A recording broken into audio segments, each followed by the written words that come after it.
warahmatullahi wabarakatuh. Alhamdulillahillazi arsala rasulahu bil huda wa dinil haq liyuzhirahu 'alad dini kullih wa kaffa billahi shahida. Asyhadu an la ilaha illallah wahdahu la syarikalah wa asyhadu anna Muhammadan abduhu wa rasuluh la nabiyya ba'da. Allahumma shalli ala sayyidina Muhammad wa ala alihi wa sahbihi ajma'in. Hadirin yang dimuliakan Allah, para ustadz, ustazah, para jamaah, wabil khusus santri, santriyah, hadirin yang berbahagia. Puji syukur kita panjatkan hadirat Allah SWT karena atas izin dan ridhonya, alhamdulillah kita kembali dipertemukan dengan Ramadan tahun ini. Dan alhamdulillah kita diberikan kekuatan iman, kekuatan ketakwaan kita, dan kesehatan lahir dan batin. Ini semua adalah nikmat yang luar biasa, anugerah yang tiada tara yang diberikan Allah kepada kita semua, sehingga kita dapat hari ini pun bersama-sama bersilaturahim dalam majelis ilmu. InsyaAllah ini menjadi suatu yang barokah dan mendapatkan nilai ibadah di sisi Allah Subhanahu wa ta'ala. Karena tidurnya saja orang puasa itu mendapatkan pahala dan dihitung ibadah oleh Allah Subhanahu wa ta'ala. Apalagi kita melakukan sesuatu kesolehan, maka pastilah Allah akan melipat gandakan selain puasa-puasa kita dan ibadah kita dan juga majelis ilmu yang kita ikuti pada kesempatan berbahagia ini. Hadirin berbahagia, hari ini kita kembali melanjutkan kajian kita, tadabbur kita surah An-Nisa ayat 27, lanjutan dari yang kemarin. Adapun ayat ini berbunyi, A'udzubillahi minasyaitonirrajim, Bismillahirrahmanirrahim. Wallahu yuridu ayyatuba 'alaikum wa yuridul ladzina yattabi'una shahawati an tamilu mailan azima. Dan Allah hendak menerima taubatmu, sedangkan orang-orang yang mengikuti hawa nafsunya bermaksud supaya kamu berpaling sejauh-jauhnya dari Allah dan kebenaran Allah Subhanahu wa ta'ala. Shadaqallahul azim. Ayat ini singkat tetapi mengandung makna yang sangat padat. Adapun ayat ini adalah berisi dua hal yang sangat penting, yaitu tarikan Allah SWT dengan keimanan dan takwaan pada Allah, dan tarikan manusia dari hawa nafsu. Ini yang dimaksud dengan pembahasan kita pada ayat ini. Ada 4 kunci yang tergantung di sini yang kita dapat maknakan dari beberapa tafsir yang kita pahami. Yang pertama adalah wallahu yuridu ayyatuba 'alaikum. Yang pertama, yaitu dan Allah hendak menerima taubatmu.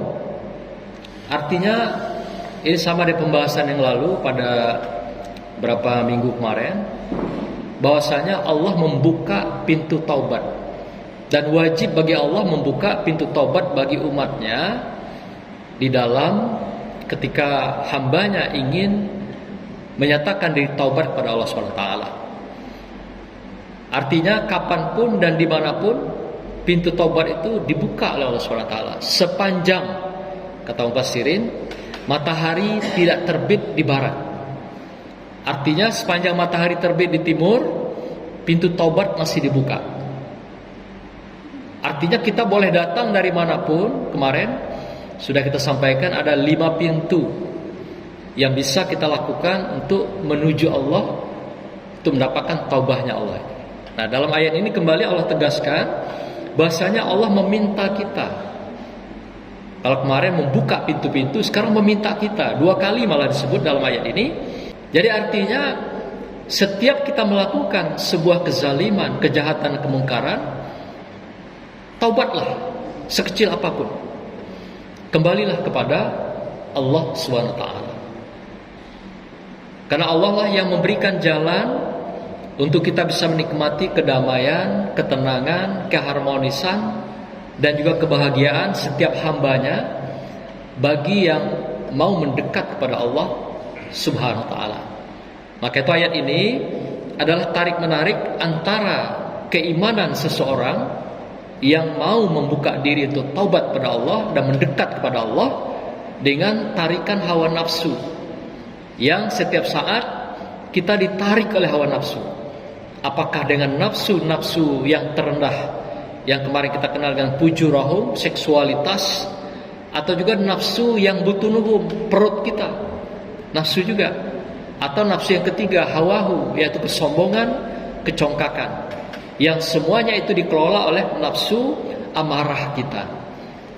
Ketika kita mengikuti hawa nafsu yang dikelola oleh amarah ini, maka kita terseret, terbawa, tergerus dalam kehidupan kita, melakukan berbagai kemungkaran, kezaliman, dan kejahatan. Maka itu Allah meminta, menarik kita, kembalilah kepada Allah. Allah sadari betul, Allah pahami betul bahwa Dia menciptakan kita ini dalam keadaan lemah. Dan Allah menciptakan kita ini tentu juga ada hal-hal yang sifatnya pasti dilakukan manusia, hal-hal yang sifatnya kejahatan, kezaliman, dan kemungkaran.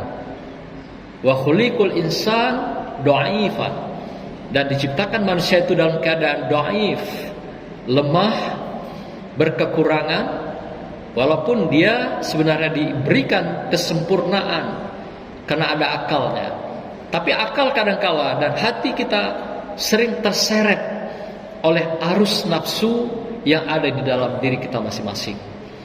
Sehingga dengan kita sempurna itu, dengan ditarik oleh kekuatan nafsu yang luar biasa yang ada di dalam diri kita juga, disinilah kita menjadi orang-orang yang jatuh, menjadi summa radatna hu asfala safilin, yaitu jatuh pada tempat yang aspal, terbawah, diinjak-injak oleh kaki-kaki kita. Nah, oleh karena itu kembali Allah ingatkan dalam ayat ini, ayolah taubat segera, ayolah kembali kepadaku, ayolah merapat kepadaku, mendakilah, mendekatlah, terbanglah. Jika engkau berjalan menuju aku, kata Allah, maka aku akan terbang, berlari menjangkau dirimu. Begitulah Allah cintanya pada kita, membuka diri, menerima taubat kita, dan kapanpun juga.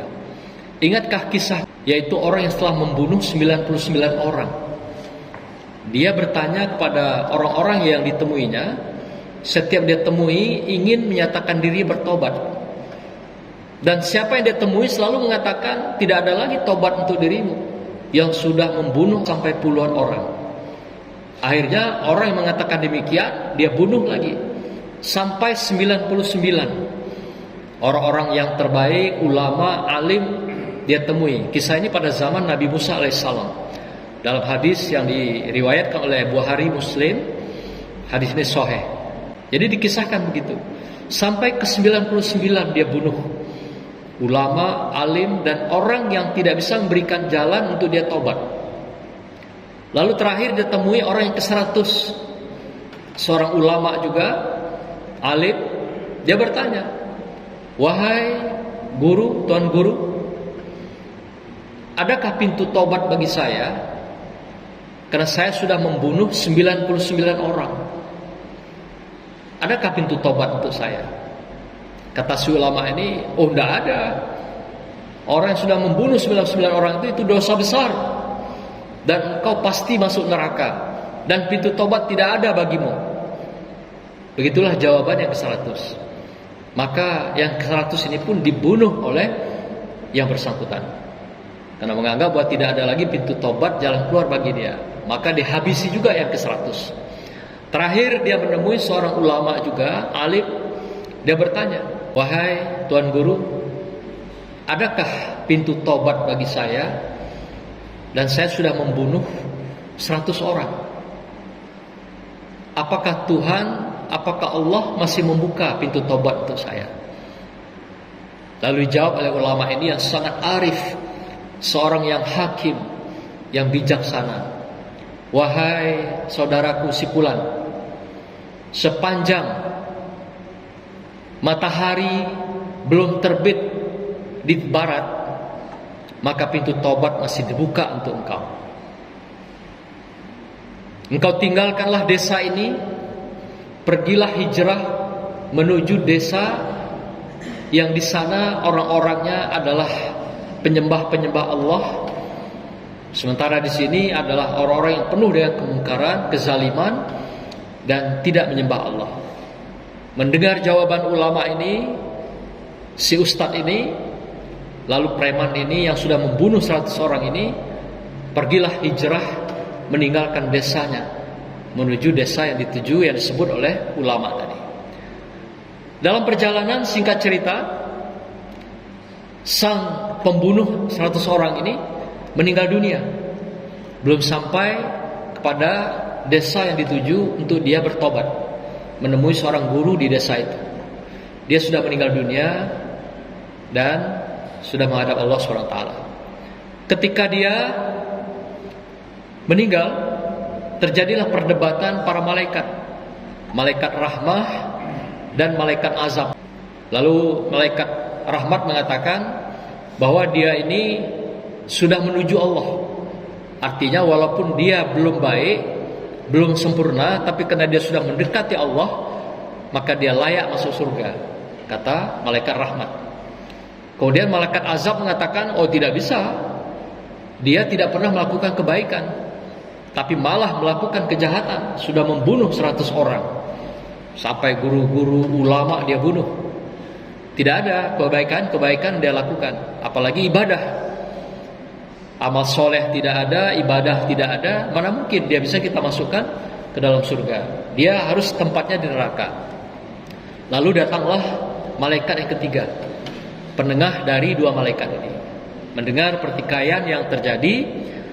Lalu malaikat yang ketiga ini mengatakan, kalau begitu kita ukur yang membunuh 100 orang ini sudah berapa jauh dia berjalan dari desanya, kampung halamannya, menuju tempat desa tempat dia akan bertobat. Ayo kita ukur sama-sama. Akhirnya diukur oleh 3 malaikat ini. Dari desa dia tempat berasal, rupanya setelah diukur, ternyata lebih dekat dia ke desa tempat di mana dia akan bertobat tadi. Artinya perjalanan dia sudah lebih jauh untuk lebih dekat kepada Allah ketimbang dari desa yang sendiri di tempat yang maksiat tadi. Nah, setelah melihat kenyataan ini dan diukur jarak yang ditempuh oleh si pembunuh 100 orang ini, maka malaikat penengah ini memberikan jalan. Nah, kalau begitu, karena dia sudah mendekat desa tempat dia tobat, artinya dia sudah mendekat pada Allah SWT. Sekalipun dia belum beribadah, belum melakukan kesalehan, tapi sudah layak dicatat di sisi Allah SWT. Dia layak masuk surga. Kenapa? Pertobatan dia itu. Nah, pertobatan inilah yang membuat dia layak masuk surga.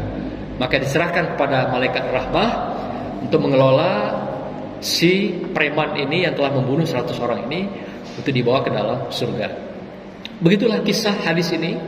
Hadis ini sahih, Bukhari dan Muslim yang meriwayatkan. Nah, begitulah artinya apa? Hadirin berbahagia, pintu tobat itu masih dibuka. Bayangkan orang yang sudah membunuh 100 orang, itu merupakan dosa besar, tapi Allah masih membuka pintu-pintu taubat baginya untuk kembali ke jalan yang benar, kembali kepada Allah Subhanahu wa ta'ala. Nah, oleh karena itu, tarikan-tarikan dalam hal ini, ada tarikan Allah dengan keimanan agar kita tetap bersama Allah dan Rasulullah dalam kehidupan kita, di sepanjang tarikan napas dalam langkah kita sampai maut kita. Tapi juga hawa nafsu menarik kita agar kita meninggalkan Allah SWT, agar kita mengikuti hawa nafsu dengan mengikuti nafsu-nafsu murahan. Dalam bekerja kita diminta oleh hawa nafsu halal, haram, hantam. Dalam bergaul kita diminta melakukan berbagai hidup hedonisme. Hari ini banyak kita temukan orang tinggal satu rumah, satu apartemen, tidak diikat oleh pernikahan. Orang tidak mensucikan dirinya. Maka itu dalam ayat sebelumnya dikatakan, sucikan dirimu dengan mendekat pada Allah. Jangan lakukan kekotoran. Ketika engkau tidak mampu menahan kesucian diri dalam kesendirian, dalam jomblomu, nikahi olehmu kalau perlu dengan hamba sahaya. Artinya kalau seorang pria tidak mampu membayar maharnya yang diminta oleh wanita, boleh nikahi hamba sahaya. Seorang budak sekalipun yang kurang, yang lemah, yang tidak berdaya, boleh nikah itu. Artinya apa? Nikah itu bukanlah sesuatu yang memberatkan bagi seseorang. Yang penting apa? Dengan pernikahan itu dapat mensucikan diri seseorang dan dia tidak melacurkan dirinya di dalam hawa nafsu yang murah. Inilah diminta kita menjaga diri kita dengan kesucian itu dan menjaga kesucian kebersihan pekerjaan kita, kebersihan kita di masyarakat, di keluarga kita dan sebagainya. Inilah dua tarikan Allah dengan keimanan agar kita suci dan selalu bersih dengan selalu bertaubat pada Allah, dan tarikan hawa nafsu selalu pada kemungkaran, kezaliman, apalagi dalam kehidupan kita sehari-hari. Maka itu Rasulullah mencontoh kepada kita agar setiap hari beristighfar sebagai ciri kita taubat kepada Allah SWT. Minimal Rasulullah melakukan istighfar 70 kali sampai 100 kali dengan ucapan astaghfirullahalazim. Yang panjangnya gimana? Astaghfirullahalazim allazi la ilaha illa wal hayyul qayyum wa atubu ilaik. Itu kalau panjangnya. Kalau pendeknya bagaimana? Astaghfirullahalazim, astaghfirullahalazim. Ketika kita mengucapkan istighfar ini, dalam sebuah hadis dikatakan Allah tersenyum melihat kita. Allah bangga dengan kita. Hambanya mau mengakui kesalahan, hambanya mau mengakui berbagai kelemahan dalam hidupnya, dan Allah buka pintu-pintu taubat, dan Allah berikan perlindungan pada kita, berikan kekuatan ibadah takwa pada kita dalam kehidupan kita sehari-hari. Maka itu di akhir ayat ini Allah mengatakan yang sangat-sangat luar biasa, yaitu apa yang diinginkan hawa nafsu, yaitu yang dimintanya apa?